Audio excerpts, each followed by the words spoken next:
everybody. Welcome back to Unbroken Arrows podcast. I'm Catherine. And I'm Greg. And today our guest is Billy Hildebrand. And Billy is the host of FAN Outdoors, which is an outdoor radio program on KFAN, a Twin Cities radio station, and home of the Vikings, I might add. Ooh. I knew that was coming. But he's a retired teacher, former professional bass angler. And I've been listening to he and his co-host, Bob St. Pierre of Pheasants Forever, on FAN Outdoors for over 5 years. And personally, we've spoken a couple of times on the phone. But I think probably the way that I can introduce you, Billy, that would mean the most to you is that you are a son, a husband, a father, and a grandpa who loves the outdoors, and he loves to share that passion for the outdoors with others, especially his grandchildren. So, Billy, welcome to the Unbroken Arrows podcast. Well, Catherine and Greg, thank you so much. I really appreciate being on, and I'm looking forward to chatting with you guys. So, whatever we can do, just ask away, and the questions are coming the answers are coming from me. Well, we're looking forward to this. I in particular, because I have been a fan of FAN Outdoors for many years. So. One of the things, Billy, that comes across on FAN Outdoors is your pride of the two sons that you and your wife, Debbie, have raised, and now the pride and joy that you have with being a grandpa. So who were those that influenced or mentored you when you were young to help instill that love of the outdoors in your life? Well, I think that all of that credit needs to go to my father, because he was the one that was he was so engrossed in the outdoors, and he made time to take me along. And he was also he worked for the post office, and he was a rural mail carrier, among other things. He was assistant postmaster and all kinds of other jobs, a window clerk, but then his favorite was the rural mail carrying because he was his own boss. But he also got to drive around the countryside about 300 miles a day delivering mail. So it was like he was scouting. And he only got 2 weeks of vacation, but all 2 weeks of it were spent pheasant hunting. And I could go along, and he always made time to bring me along. That was the other thing, too, that was probably as crucial as anything. Making the time for me and it wasn't just pheasant hunting, it was duck hunting. The geese did not exist in our part of the country in central Minnesota at that time, but we had good populations of both waterfowl and pheasants. And that was probably the most crucial, along with the safety aspect, because Dad was a firearm safety instructor. And as I got out of high school into college, he encouraged me to become an instructor, and I did that. And together we taught some classes, and then I went on and kept doing it, a firearm instructor for probably more than 40 years. But that was just the beginning of my love of the outdoors. And the credit, like I said in the beginning of the answer, which is long-winded, goes to my father, and because he chose to share it with me and make time for me to experience it. I think Catherine may have a similar story with her dad, Tony, being a hunting and fishing enthusiast, and her mom, Stephanie, my wife as well. Their experiences were family experiences, oftentimes in the outdoors. But her dad, I think, spent as much time as he possibly could, anytime he could, out in the outdoors. Yeah, I think I was lucky just because you hear a lot of stories of girls that end up getting into hunting later in life because it's like their boyfriends take them or something. Where my dad was like, all right, AJ, Catherine, let's get in the truck. We're skipping school. We're going to go duck hunting. And I was always included in that. And the skipping school part was one that she was really kind of interested in, too. Yeah, I skipped a lot of school, but I had good grades, so it didn't matter. Well, Catherine's a good example of a young adult mentor because, she's taken two of my grandchildren, both Audrey and Leo, fishing. She's taken her little sister Teresa on mentored turkey hunts, and I think, am I right? 3? She's harvested 3. She shot 2 with me, and she shot 1 with AJ. Okay. And Cool. then just last night, Teresa harvested her first deer. She shot a doe. And again, Catherine was the mentor with that. And just to make note that this podcast is being recorded on October 28th. So if this gets published after, this was during the mentored youth hunt time frame, just so anybody listening is like, hey, wait a second. But anyway, both she and her boyfriend Nate were along on that hunt, and we finished up deboning the deer probably around 9:30 last night, and Teresa helped with that too. Yeah. So, Well, guys, I've got a question though. Who field dressed the deer? So I did it. I told Teresa, it's your first deer. Like, Dad didn't make me field dress any of my deer until I didn't have a youth tag. Once I got an actual tag, he told me I had to start doing my own. But I said, you got to hold the legs. So she's holding the legs open for me so I can do it. And she just goes, ooh, I don't know if I want to shoot another deer if I have to do that. I go, well, you got a couple of years, until you start buying your normal, deer tags. I'm not going to make you do it, but you got to at least watch it and know that it's part of the process. So It is part of the process. Well, she good did. for you. I think Greg was getting to this, but she did help us debone it last night. Right. So I did tell her that she's got to help with the meat, but she doesn't got to put her hands in the guts yet. yeah. Nope. She did a good job. Good She for was you. she was taking the silver skin off and she was telling a lot of stories, not necessarily deer hunting stories, but No, just talking. she's just a talker. So Catherine and I were finally, it's just like, what about the sound of silence? So, but I'm interested in your opinion though, about mentoring in general. I was part of the teammates mentoring program that was started in Nebraska by former Husker head football coach Tom Osborne and his wife Nancy. And you're a retired professional educator. So throughout your teaching career, did you see that increased need for, quality adult mentors for the youth that you worked with, not just necessarily in outdoor activities, but both, during your career? Did you see that? Yeah, without a doubt, guys. The school that I spent my career in, and I was often recruited to go to other buildings and chose not to, but when I first started, our school was pretty much middle class and middle to a little bit upper middle. And as time went on, the inner city moved our way. Along with that came an awful lot of single parents and kids who had never experienced the outdoors. Their total experience was in the concrete areas and never got outside. In fact,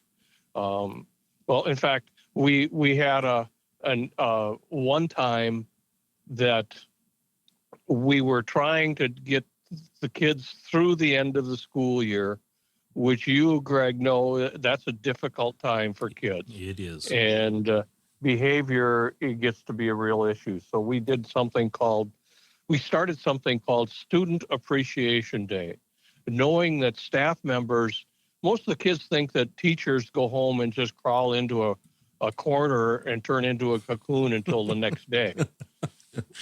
Yeah. As you chuckle, but it's true. It's true. But our staff was really diverse as far as their interests in the outdoors and interests in all kinds of things. So we let the kids that stayed out of trouble for a period of time choose what they wanted to do. Well, mine was fishing. And lo and behold, I had no idea how popular it would become because and we took the kids out of school for a day and we took them to Lake Minnetonka, which is an urban, not an urban, but a very exclusive lake, very nice lake and a fabulous fishing lake. And I called on a lot of the people that I had competed with and against to bring their boats and solicited volunteer help.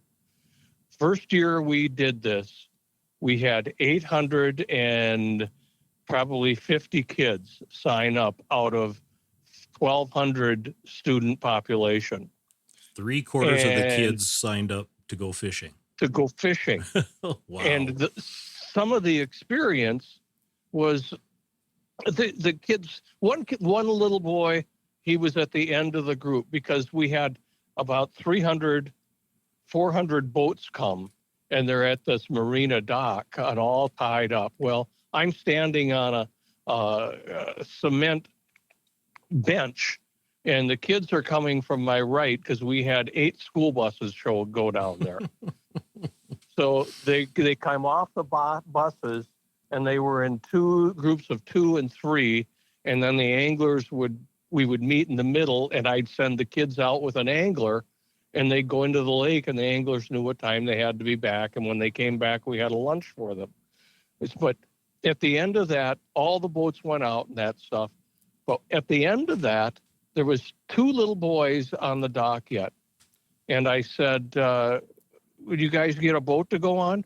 No, Mr. Hildebrand, we didn't. I said, okay, guys, you're coming with me. And he's standing on the end of the dock, and he looks out at Lake Minnetonka, and he says, is this the ocean? And I said, no, but you're going to have a wonderful time. And of those 800 kids, probably 500 of them had never fished before. And without the mentors, and as kids grew up, they would come back and they would tell me as they're out of school, come back, and a number of them say, yeah, you have no idea how much difference that made in my life. Mm-hmm. And so in that part, mentoring is crucial. And mentors, when they have a passion themselves, the mentoring is easy because they're just doing what they love. Right. Mentoring in hunting is exactly the same way. I've mentored kids. We have a youth waterfowl day in Minnesota. My kids came along, and that was the most fun I have hunting each year. I had. They're way beyond that now, but they're beginning to bring their kids, which are my grandkids. Mm-hmm. And they invited their friends to come along too. Would it be okay? I said it is if they take firearm safety and they have certificate. They would come, and often the kids, we always shot birds. We always had a good time. We came back and they had to help clean them, and then we would cook them and have a meal. And it just, a lot of the kids that came along never hunted again because their parents didn't hunt, and they just lost interest. They got into other things, football into the fall or sports or whatever. Mm-hmm. It just kind of fell apart and fell away. But mentoring is so important, so very important for all of our outdoor sports. And you learn more. It's more than just learning how to hunt and fish. It's learning compassion. It's learning to follow the rules. Right. It's safety. It's being together with somebody else and knowing what to do so you're not lost when you go again. And we talked about all those things when we're out in the field and when we're in the marsh and back in the cattails and sitting there and looking for birds as they all of a sudden you hear whistling over the back top of your head and they're gone before you can get a gun up. Mm-hmm. I mean, all those things are worth memories, but I go back and say again, mentors are crucial because nobody learns this very well on their own, or you can shorten the time it takes to learn it too by doing it the right way and teaching the right way. Right. And I think that's something that I kind of harp on a little bit, but I don't know if Catherine really understands the influence that she has the potential to have on young women and adult women in terms of being a proficient hunter and angler. And she's laughing right now because, I use the word proficient, but you know what? She's got a couple of very nice looking bucks on the wall. And she even tried to help me. I am an ofer when it comes to turkey hunting. Although I helped her get her Nebraska Merriams, though,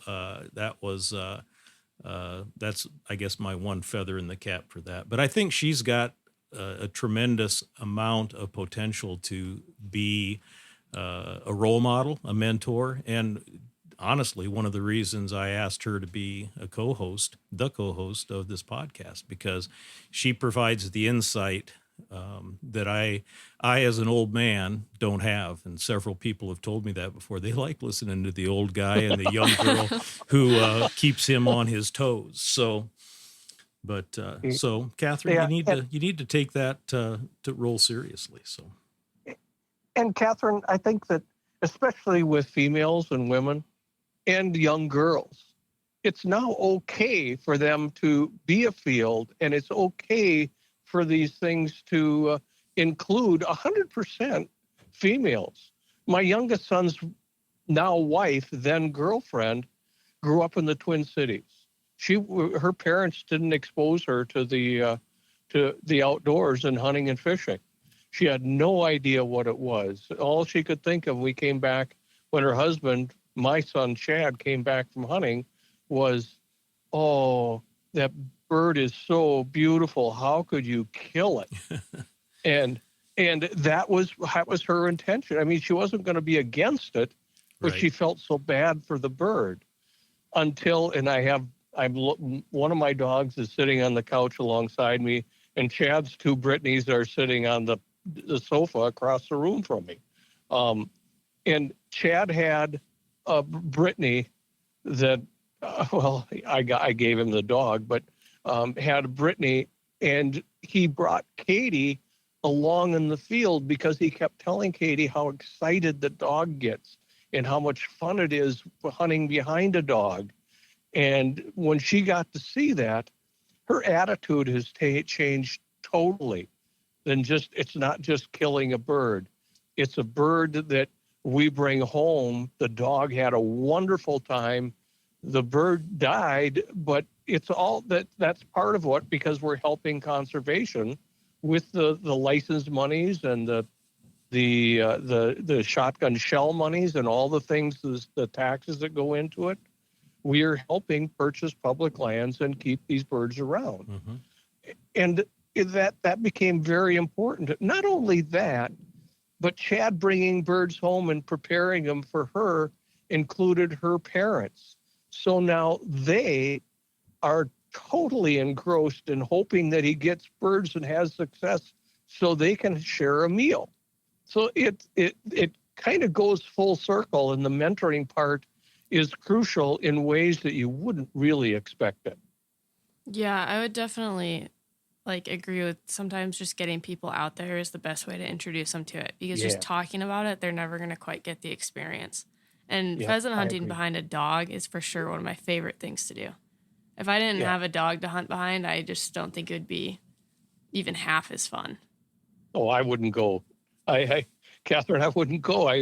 If my dogs can't go with me, I feel it's a waste of my time to be afield, because if I'm not hunting off somebody else's dog, but it's still not the same, and it's not as much fun. Yeah, no, for sure. Well, Billy, one of the topics that you've already addressed and that you address quite a bit on FAN Outdoors is safety, and which is something that should be a priority for all that spend time in the field hunting or hiking, bird watching, it doesn't matter, or on the water, fishing and boating. And you've addressed this a little bit already about where that focus on safety came from.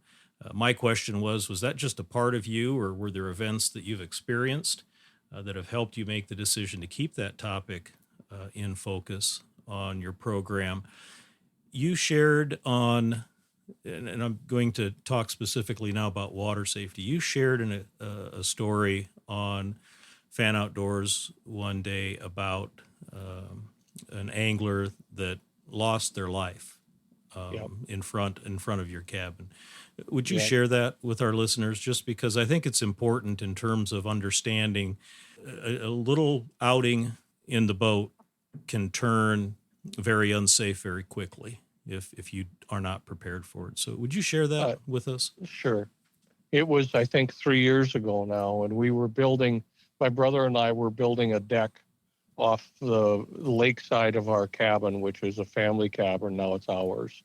And we were standing on the deck, and there was a couple, middle-aged couple, actually Yeah, probably my probably my age, middle age. And they were fishing, and there's a point right in front of our cabin, the sandbar, but it drops off pretty quickly. And people are out there, and they have no idea that sometimes they're in about 1.5 feet of water. But you go out another 15 feet, and it's down to about 8 feet. So this boat came by, and a man stood up, and he was putting the trolling motor. He had to lift the bow-mounted trolling motor and set it down in the water. And I watched him, and he went over backwards. And I thought, well, it was hot that day, and I thought maybe he's going for a swim. I didn't think anything of it. It looked quite normal. And then I heard his wife waving her arms and trying to get a life jacket to him. He wasn't wearing a life jacket. And trying to get one to him, but it was always out of reach, and the wind was blowing her away from him, and he was really struggling. And once I realized that this was not just a normal swim, I jumped off the deck, ran down there, and I'm taking off my pants and off my shoes and socks and shirt. And so I'm just down to my underwear, and jumped off the dock and went out after him. And I got close, and I knew from my lifeguard training, because he was a big man, that I couldn't get too close to him, and I needed a rope or something to get to him.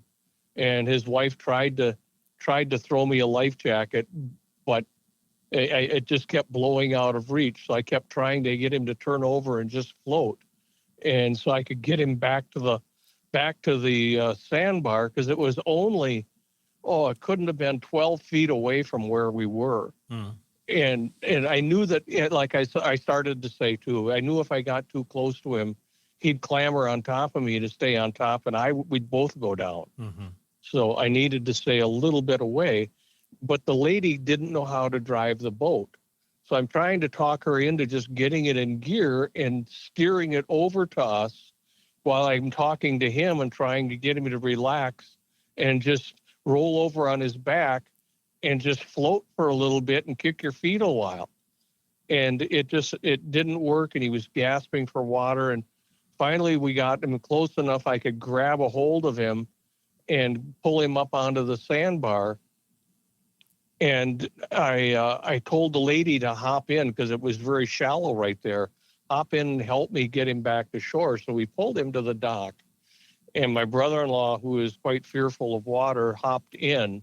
And together we lifted this man onto the dock, and he had to be 350 plus pounds, and got him on the dock and on his back.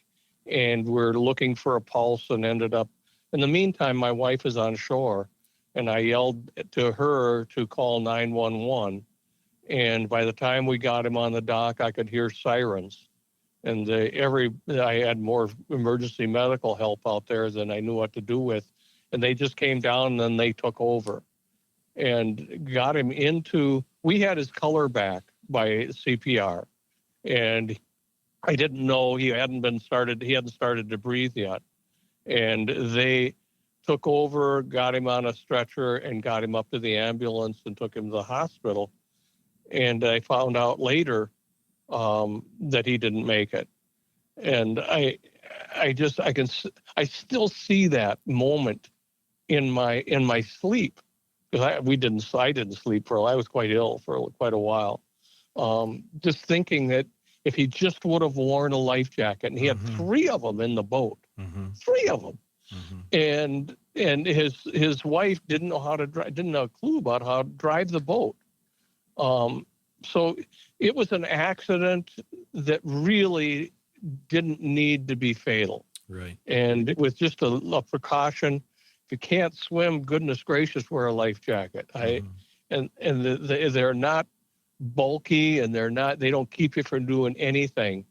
But for that to happen again was such a shame. And again, safety, just a little bit of common sense would have made all the difference, and he'd still be with us. But his wife came out after they were at the hospital to thank us for at least giving him a chance. to survive. And she certainly didn't have to do that. But the boat, I went down to retrieve the boat. It was down the shore when they went into the hospital and tied it up to the dock. And they came in, her son came and got the boat later. Well, you know, the as you're telling the story, I'm thinking about even, you know, it depends on the day. I mean, there are times I will say that I don't wear a life jacket, but Me too. you know, but there are times when the conditions are such. I spent 8 years in western Nebraska, Ogallala, and that's the site of Lake McConaughey, which is a large reservoir. Yep. And, you know, there are times when, you know, the surface was like a mirror, but more often than not, that wind starts blowing down the prairie and, you know, the waves are large. And Yep. even though I considered myself a good swimmer and someone that does try to be as safe as I can, those are days that if you didn't put on a life jacket, that's, you know, that would be foolish on my part because the situation called for a life jacket and for extra safety precautions. And as I get older, I also see that, you know, I don't, you know, my sea legs aren't the same now at 61 as they were when I was 21, you know. So the situation changes as well, sometimes by the hour I say in the it field. can change like during the day too. We were out, I don't know, on a lake somewhere, and all of a sudden there was a storm on top of us, and we're like, crap, everyone put life jackets on, we're going back in. But it went from, 10-mile-an-hour winds to 25 pretty quick. Yeah. Well, my experience as a competitive angler kind of comes into play for me too, and also my boys who were my partners in team tournaments. But in a tournament, you have to, when the big engine is running, you have to have a life jacket and a kill switch attached to your life jacket. And then when you stop to fish, you could take it off. But yeah, Catherine, I agree with you. Is those storms come up, they come up quick. And sometimes if you're not prepared and you don't recognize it, it can be very dangerous. And lightning is the same way. Right. Mm-hmm. Yeah. Right. So, yeah, just the observation of such, you know, sometimes I haven't seen lightning. Well, if you heard thunder, guess what? There's lightning nearby. And simple things, just safety is important. And that's one of the reasons why I wanted to mention on our podcast, just because I know that you make it a point of emphasis on FAN Outdoors, and I don't think it can be, you know, talked about too much. So thank you for sharing that, and thank you what you do to try to keep, you know, others safe as well with regard to your public service of talking about it. Well, recently, Billy, Pheasants Forever released their first of an opening day pheasant season series, of which you and your family were featured, and the series focuses on friendship, familial bonds, and the importance of passing on bird hunting traditions. It was filmed in 2023, and it was just released prior to Minnesota's 2024 opener. So what are your thoughts about the film once you were able to see it, the finished product? I had a number of feelings. One, very grateful for Bob and the camera people and Pheasants Forever for putting that together. I never would have been able to do it, but it was very humbling. But it's something I think that it's not unique just to our family. I think there's an awful lot of families and people that have traditions different than ours, but to be able to capture that particular tradition, which I said, we take it for granted because that's us every year. Mm-hmm. It's been the same. Bob has been with me and part of the family on opening day for about 20 years. Mm-hmm. But by them capturing that, it was kind of emotional when I saw it, when I watched it, and I got teary, and I still do when I watch it because it makes me feel good. And I think it came out at the end too. Both boys, Eric and Chad, grew up in the outdoors, grew up pheasant hunting and duck hunting, and that's It's become their passion. And then to be able to do that and see it passed on from my eyes as the dad and the grandpa, it's going to keep going, because Jack, who is my grandson, he will turn 5 years old in a few days, he'll be an avid outdoors guy. And he's already really excited about going along, and really excited about wearing orange for pheasant hunting, and really excited to see the birds. And when we got back, Bob asked me on the video what it meant, and I said it meant I was successful, passing the tradition on. And I get a little emotional even talking about it now, but it's true. And it's not difficult. It doesn't take a degree to be able to do that. It just takes time for somebody to give of themselves of somebody else, your children. If you don't have kids, your neighbors' kids, bring them along, teach them how to be safe, teach them how to hunt, and make it be an experience that they will learn to love and find an intrinsic value in, that is really hard to put to words. Because this last fall, I was out early trying to get back into shape, which I've taken for granted, and I can't do that anymore. I got out onto a wildlife area with the dogs, and just the smell, the field smell, the country smell, and being able to walk through the grass was something that was so special. And that's what I got from the video too. The ability to pass that on, be able to see it in fruition, and watch as both of my boys are now passing it on to their kids, which is what it needs to be for the sport and the outdoors to continue to be as vibrant and lively as it is.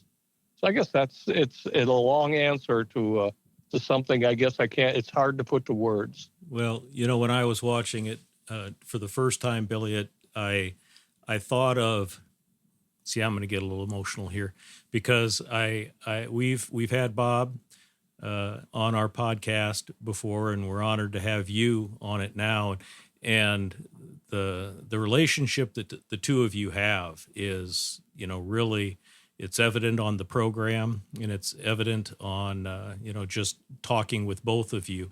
And as I watched that part of the film that Bob asked you that question, I thought, in reality, that's Bob's gift to you and the legacy of your family, because now that's something that's there for prosperity. Your great-grandchildren, your great-great-grandchildren can see their family generations before them that and get a better understanding of where they came from, why they are the way they are.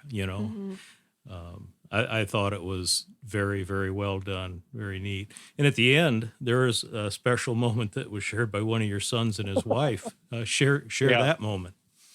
Well, and Bob now I find out, Bob was kind of given a heads up to something by Chad and the videographer also, that he had something special he wanted to include at the end of the film. So Eric has two children, and that's Chad's older brother. And Chad has Kendall, and he announced there on the video that he and his wife, Katie, were expecting.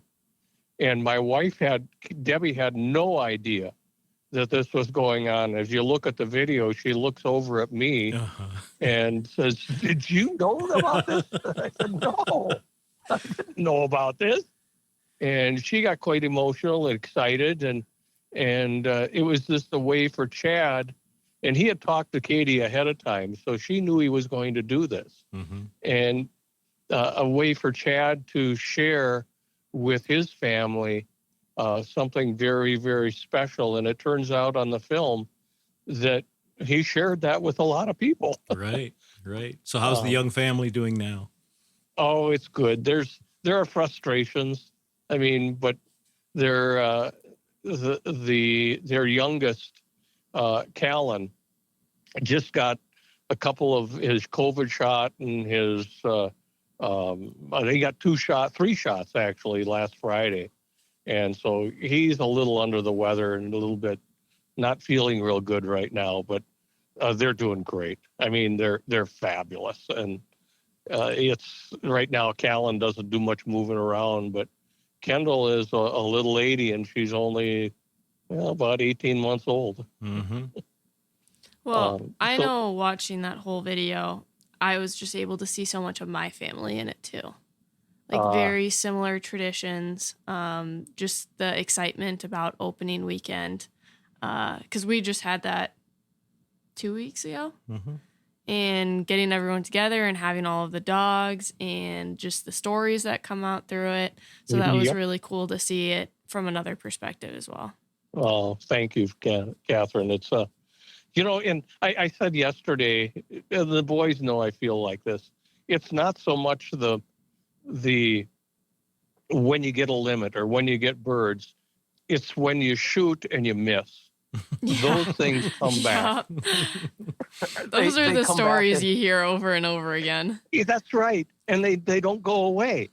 And there's stuff, and I think that's part of the passing it on. You sit at the dinner table and you tell these stories, and people laugh and laugh. And I mean, I give Bob a bad time all the time, and he knows it. But it's just something between he and I that we have and we share. And your both yours and Catherine's experience of hunting with dogs as I was growing up in northeast Nebraska, hunting pheasant. I did not have a dog. My neighbors did give me a purebred pointer, and as I was training her, she was about a year old, and when we went to have her spayed, she was allergic to the anesthetic, and passed away, died at that time, and that was really tough on me, and we'll talk a little bit later more about another experience of yours, I hope. But my brother Terry and I were the two hunters, and he came back. He was a little bit older than me, and he came back, worked in Norfolk, which was about 60 miles away, and he would come back every opening day, and so it was just the two of us. Well, one of the stories he likes to tell me, I was on the brunt, of it, but we were walking along the creek, and there were two paths. One was relatively grassy and easy path. The other was full of small trees and thickets, and he looked at me and he said, I probably should walk on this edge because the birds are going to probably fly this way, and I've got a pump, and you're just using a single shot. And I looked at him and I went, woof, woof. So I was the dog, Billy. Oh yeah. Those times, though, like you say, are special, and for us too. In the afternoon, then we would drive around looking for different places to hunt, do a little road hunting, and for us, listening to Cornhusker football games was part of that tradition as well. Yeah. So. The topic of food comes up quite often on Fan Outdoors, and you give Bob a hard time about his thoughts on he's always talking about how he's going to prepare it, and he mentions, or he often says that, he's thinking about how it's going to be prepared before it hits the ground. Yeah. So what are some of the ways that you like to prepare wild game, whether it be fish or deer? I will say that Catherine's experienced this several years ago. You had Danielle Pruitt on as a guest, and she talked about, I love her, reverse searing the backstrap of deer. That's where you got that from? That's where I got that I didn't from. know you got that from her. Yeah. So what about you? What are some of the go-to Hildebrand family favorites? Well, Each year we have a duck and dumpling meal, and it's not difficult. But I learned to make dumplings from Debbie's mom and dad, who are Bohemian and German. There we go. So they're not a traditional dumpling, but they're about the size of a softball. And it's riced potatoes and flour and egg, and then knead it all together and turn it into a ball about the size of a tennis ball, and then you got to drop it in boiling water, kind of a thing. Right.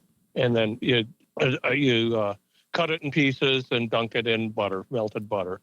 The duck is not fancy whatsoever. I mean, it isn't. But I always wax my ducks. I pick them, and then I use a feather wax.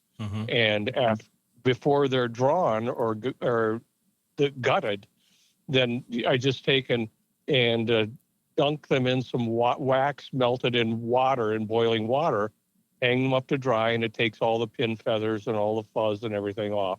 So the birds are whole, minus the insides. Right.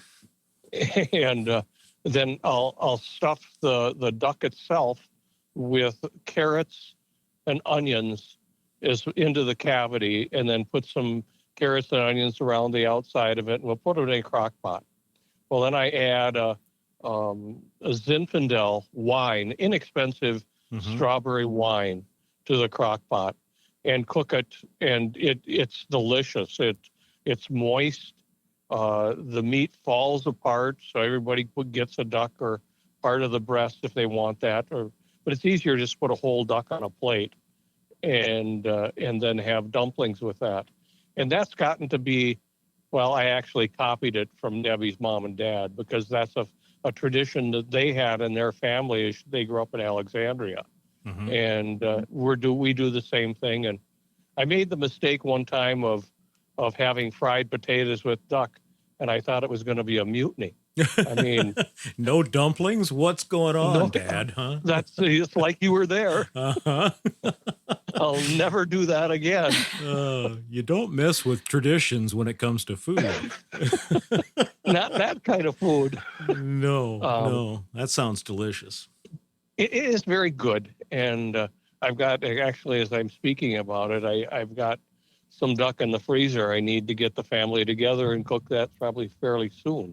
But it's quite a bit of work, but it's worth it. Right. And I hope they continue it when I'm no longer around, but I imagine they will. I've tried to pass on some of those basic skills, because Debbie's mom, when she would cook, she was an old time cook.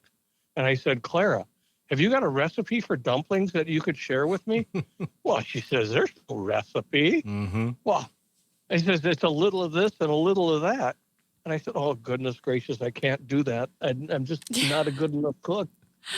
So I stood alongside her, and she said, okay, this is what I'm going to, can I measure that?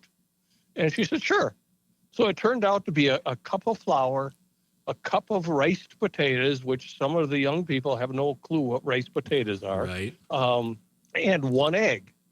And then that's the mixture you put together based on how many potatoes you have. And so it was pretty easy after that. And she just kind of quit making them. All of a sudden, it became my deal. It was your job. Well, that's good. No, the dumpling store. See, that's my ancestry is Czech, Bohemian, and German. And okay.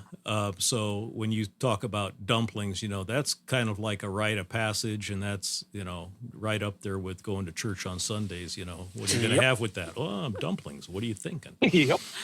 So, well, you talked earlier about your dad being a rural mail carrier, and and I knew that you and I had the being professional educators, being teachers in common in our background, but I guess I didn't realize that we also had in common our fathers being part of the U.S. Postal Service. My dad was started out as a clerk, and he became the postmaster, and my grandfather was a rural mail carrier. And another thing that we share is a family cabin. Well, we don't share the cabin. We You both guys have the family same yeah, cabin. Yeah. And but my grandfather bought the lot of land in 1932, actually, I think, and basically sight unseen. And then when he got up there, he flipped lots across the lane. So he would be, we're on a point, and it's kind of on the east side of the lake, so we get to see some amazing sunrises. But that family cabin is very important to us, and I know, again, listening to the program, it's important to you. And primarily during the summer months, you're not in studio for the radio broadcast, but you broadcast from your cabin then on Sauk Lake, and you refer to them as cabin casts. How did that develop, the cabin cast? Oh my, I don't know. I think it was just I needed something to differentiate between being in studio and the special aspect, because when I'm at the cabin and doing the show, sometimes my train of thought becomes quite random as I'm looking out and there's somebody fishing, and I'm kind of grousing to Bob about they're on my spot kind of a deal, and it's just in humor, but I'll talk about that. Or there'll be some ducks fly by, and there's a pair of mallards going by, and they're swimming right by the dock. Look at that. And so I needed something to make it a little more special and unique, and it just came up with a cabin cast. In fact, that's like ending the show with the tatas. And I had no idea that people listened to that. I forgot to do it about 3 weeks ago. I got all kinds of texts and emails. What's wrong with you, Hildebrand? Why aren't you ending the show right? Well, that's nice that people are listening that closely, though. That's a good thing. So, and it's probably like you and Catherine with your podcast. When I'm doing the radio show, whether I'm in studio or at the cabin, and you're talking into this little thing, a microphone, you have no idea if it's like you're talking to a group of seventh graders that it's just going over their head. They don't hear anything you're saying. Right.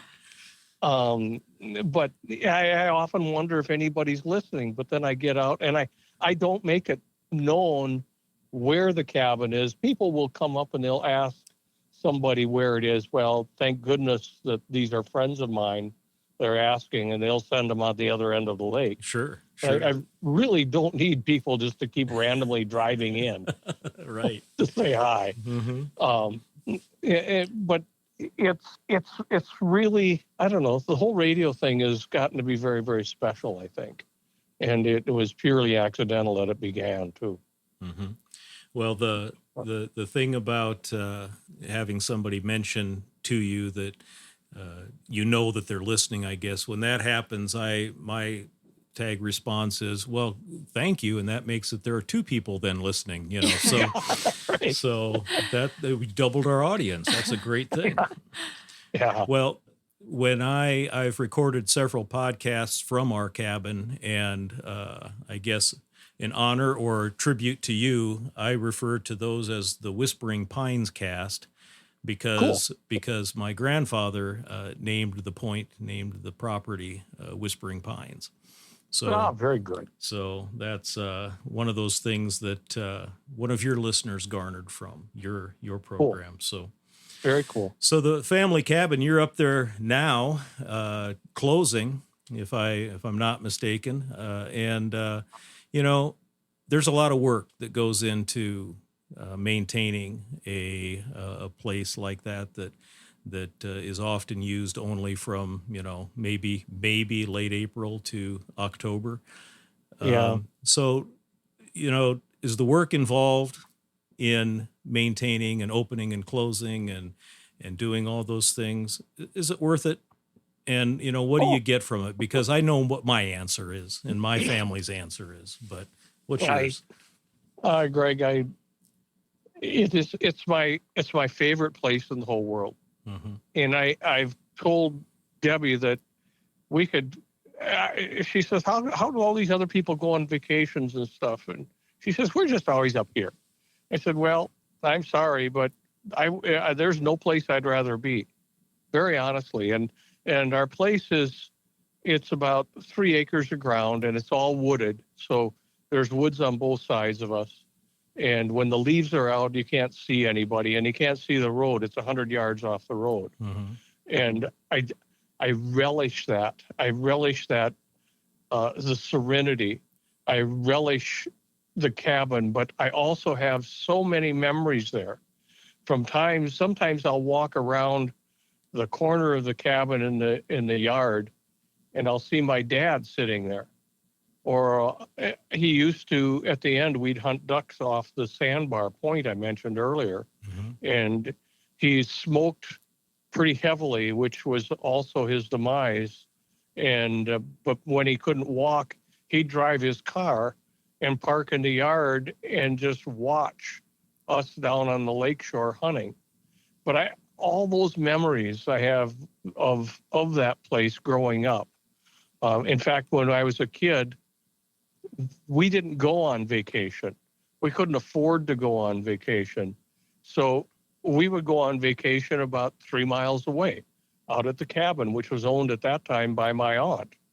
And that would be Dad would go into town and go to work. And we'd be out at the cabin and be rolling around in a 12-foot boat with a 5.5 horse motor on it and fishing and playing in the woods and building forts. And that's what I want for Eric and Chad, because we've set it all up as a trust, and that will be theirs when we're no longer here. And they're beginning to learn how valuable it is just having that place to go that's called yours. Mm-hmm. out at the lake, at the cabin, because without that, they'd probably never get it. Mm-hmm. Very honestly, not an hour and a half from the Twin Cities. Mm-hmm. But I live up there most of the summer. I just come back and forth about once a week to mow the grass, and then some days I'm turning around and heading back after I get it mowed the same day. Mm-hmm.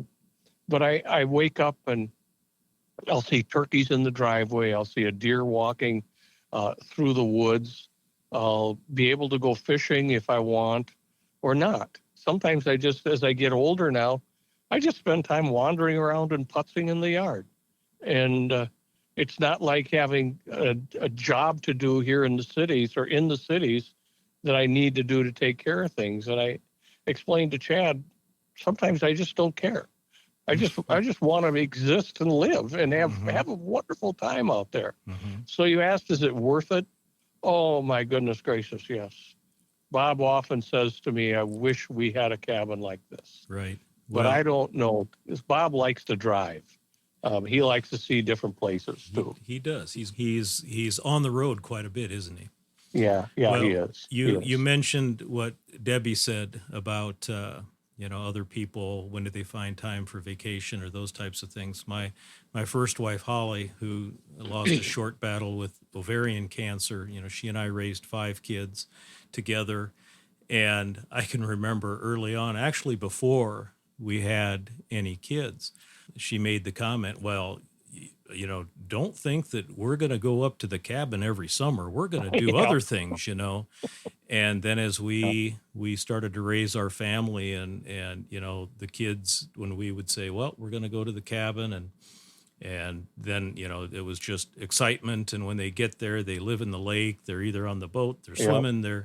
I can remember her looking at me one time as we were standing on the dock and the kids were playing out in the water. And she said, do you remember what I said? And I said, yeah, I do. And she said, I can't believe I said such a foolish thing.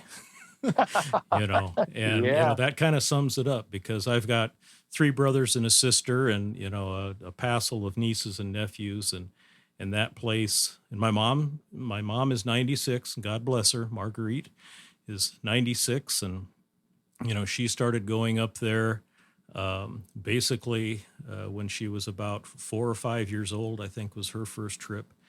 And Grandpa went up there every year. I mean, and we're talking, in the 30s and the 40s, 50s. I mean, it wasn't easy. The road conditions weren't great. There was a war going on during some of that time.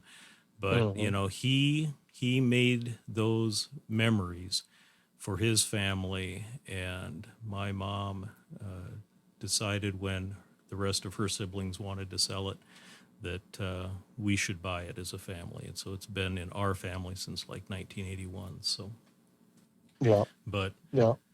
so I'm going to circle back. So, how was the 2024 pheasant opener? Oh, Greg.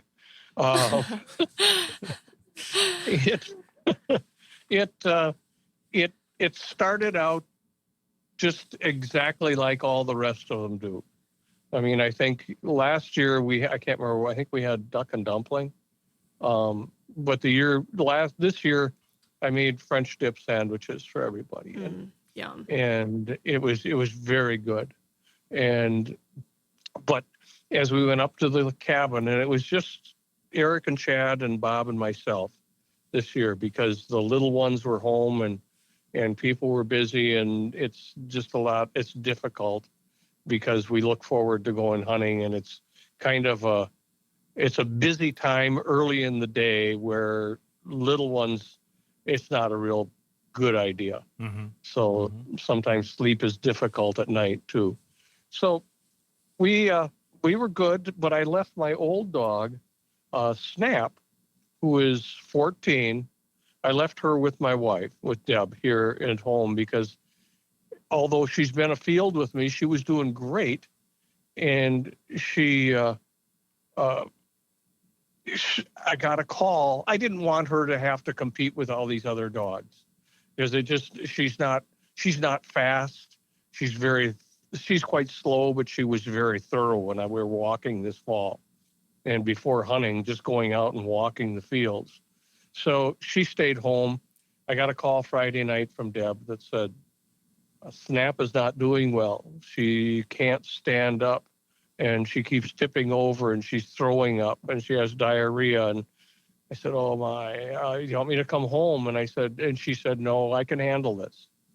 So I'm feeling a little guilty, and that was Friday night. Saturday morning, we woke up and we did FAN Outdoors, and we got out to the same place we go each and every year, which is a farmer who has gotten to be a landowner, who has gotten to be a very good friend. And it borders up against public hunting area, the far side of it, which you can't get to without crossing private land. So we go there and then get back into this back corner before anybody else can get there on opening day, and usually have quite good success. Well, this year, I talked to Deb again, and Saturday morning, nothing had changed. Snap was laying in the hallway against the wall, and I kept thinking that this is the end. 14 years old, many of my dogs have died at 10, and that's the most difficult thing in the world. In fact, Snap's walking by me now. He probably doesn't want to hear this story again. Anyway, so we get out opening day, and we're walking and picking places to go. And we walk from 9 o'clock, which is when Minnesota opening season, any day, begins. And we got back to the car around noon, 12:30. And we're going to have some lunch and called Debbie. But all that morning, I kept thinking of all the places that Snap and I had been, and all the things that she had done, and all these things are rolling through my mind. And we got back, and we got back as the first time in recent memory, we had seen one hen and one rooster get up wild. And Eric, who is a really good shot, missed that rooster getting up out of the second row of corn, flying right across in front of him, missed it 3 times. And that was probably appropriate. We got back to the farmyard and called Deb, and nothing had changed. She's not doing well. So I said, I'm coming home tomorrow morning. Well, Eric and Chad kind of got together and walked over and said, Dad, you need to go home now. And so I said, yeah, you're right. You're right. And so I went back to the cabin, changed clothes, got in the truck and drove back home. And I got here and Debbie was accurate. She wasn't doing well. And so I called my vet, who is this is all an opening day. Mm-hmm. So I called my vet, who is a very good friend and just a super, super, super veterinarian. And he's taken care of my dogs for 30 plus years. I called and I said, Dennis, I don't know what's wrong, but I need to bring her in. And he said, well, I'm sorry, I'm out of town until Sunday night, but bring her in Monday morning at 8:30 and we'll see. So we got through the weekend and she wasn't eating. She would drink a little bit of water, but that was it. And I'd carry her outside and let her do her business and carry her back inside and set her on a blanket. And Monday morning came along and first thing I carried her out and put her in the back seat of the truck. And we got out there to the clinic. And I went in and talked to the receptionist and I said, I'm here to see Dennis. He's not here yet. And she said, just bring the dog on in. And I said, well, she can't walk. Is it okay if I carry her around the side so I don't have to go through the lobby? She said, of course. I carried her in, set her, and she brought a blanket for me to set her on. And I sat on the floor with her, and Dennis came in, and he knelt down in front of her with a flashlight. And he looked at her eyes and said, I said, what is it? He said, she has, I can't think of the name of it. It starts with a V. And it's like a vertigo. Okay. It's like a vertigo, but it's vestibular. Thank you. That's my wife. Thank you, Debbie. See? Vestibular disease. Okay. And that meant nothing to me. I said, is it fatal? He said, oh, no. It's called an old dog's disease. Well, okay. So he gave me a handful of pills and told me what to do and gave me some food, some canned food that they give dogs and some dry food they give dogs with cancer because they're real high protein. Brought her home, and that was Monday. By Wednesday afternoon, she was up and walking gingerly. And by the end of the week, she was right back to normal. Well, whatever normal is for a 14-year-old dog. Sure. And so that was my opening day. Now, when I called the boys, Bob went off on his own, and he was tired, and we had another incident too that happened, but that doesn't have to do with the dog. But I called Eric, and he said, I got one this afternoon, and he called Chad, and they drove out to the same wildlife area and parked a ways away, and they watched birds come out of the corn and land in the wildlife area before sundown, took the dogs over, and they ended up with 3 birds. Nice. So, yeah, that was pretty good. Mm-hmm. Pretty good for a difficult day. But then that Saturday night, I'm back in the cities. Bob is staying in the cabin. Eric has a new ice castle out at the lake that he and his family sleep in. And Chad has a travel trailer that he and his family bought, and he's staying in that. Because the cabin's only about 700 square feet, and it's just, it's not real conducive to a young family. Mm-hmm. So Bob's staying in, and we have an oil stove, old oil stove. I went to buy parts for it, ordered down up in Duluth. Well, turns out in 1901 they went out of business. Oh, Billy, so needless to say, I just want to say that I don't want you to. I want you to finish the story, but this is just like you're living, or you're talking about my life. The oil stove, the different things that come across a small cabin, and Catherine's been to this cabin. It's rustic. It's nothing. Yeah, it's so it's rough. I'm laughing here as you're talking because it's, oh my God, I've lived this before. I'm sorry to interrupt there, but No, you're not. That's fine. You probably know the rest of the story then, because I hadn't cleaned the stovepipe for a couple of years, and all of a sudden, the cabin filled up with smoke. oh no. And Bob was kind of in a stupor, but it turns out he was low on blood sugar. Oh. So his dogs woke him up. They were in the cabin then rather than the back of his car. And he stumbled into Eric's trailer. And I think he called Eric, and Eric, for some reason, woke up. And went in there, and they got Bob up, and he spent the night in the ice castle. They opened up all the windows in the cabin, and the wind was blowing a gale.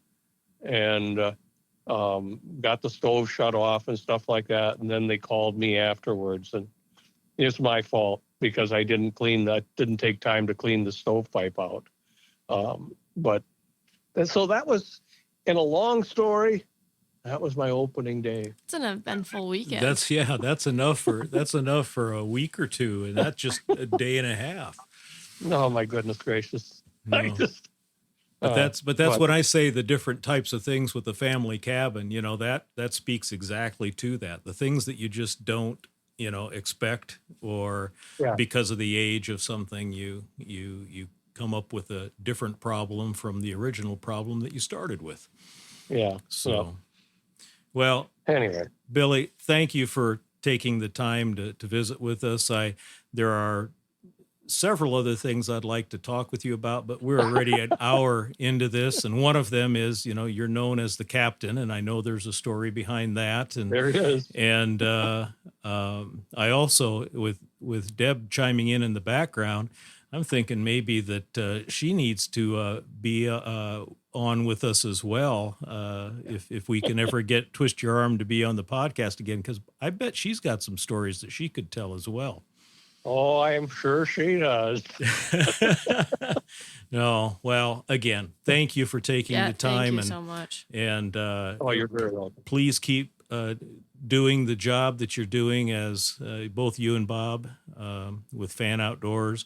I know that you touch a lot of people, and I think that you touch a lot of people, both of you, in terms of the stories. And, my brother Terry, I turned, a couple of different brothers, and my sons all are FAN Outdoor listeners because of me, I guess. I'll take that credit. I'll take the credit. But pat myself on the back there. That's right. But, it's, my brother Terry said, it's just like when he listens to you and Bob banter back and forth, he says, it's just like we're at the coffee shop, having a cup of coffee and listening to the two of you go back and forth, and it's it's fun. So please continue to do the job that the both of you are doing with FAN Outdoors, because it's the thing about and your guests, the thing that I'll just throw in here quick is that, when you talk to your guests and your guests are sharing information, like Tommy George, for example, I don't know how many lures I've gone out and purchased after I've heard Tommy George talk about this is what I use, So I like the fact that you don't just talk about these kinds of things. You have people that actually teach. And, you when you are finished with an interview, you could go out and put some of these things into practice. So I appreciate that. So, well, thank you very much. And as far as the podcast, The Broken Arrow, call me anytime, you guys, anytime at all, because it's fun. And I have, as you know, I have no problem talking, and I like to share the stories. I do like to share the stories and hopefully allow people to be entertained a little bit, both on FAN Outdoors and with you. But especially on FAN Outdoors, be entertained and maybe glean something away from it, and go out into the outdoors and continue consuming the outdoors, and realize that it's a very special place and it can be taken away. So we need to guard against that and keep encouraging people to make use of it and love it, and share that with other folks and pass on the traditions too. Well, there's no better place to get right with your soul than the outdoors. So, Yep. Well, thank you, sir. You take care. You're very welcome. And the best to you and your family.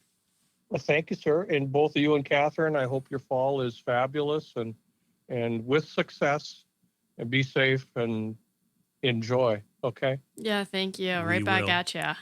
You bet. All righty. Okay. Take care, everyone. You Bye-bye. too. Bye-bye. If you or someone you know is thinking of suicide or in need of crisis intervention, call the Suicide and Crisis Lifeline by dialing 988. You have to remember that the world is a better place with you in it. To all our listeners, take some time and get outside. Enjoy the outdoors and experience its healing powers. With that, on behalf of Catherine and me, until next time.